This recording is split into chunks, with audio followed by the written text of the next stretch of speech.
மணி வான்மழை மேகங்கள் நீர் தெளிக்க வாடிய தேகங்கள் சேர்ந்திருக்க வாலிபராகங்கள் நான் படிக்க நூலிடை தாழாமல் நீ துடிக்க சின்ன பூவை தேன் நிலாவை தொட்டு விளையாட ஆனந்தம் கூடாதோ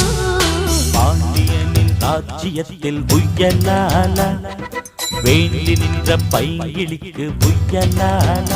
கையில் தந்தே கல்யாண மாலை மையல் கொண்டே நான் இந்த வேளை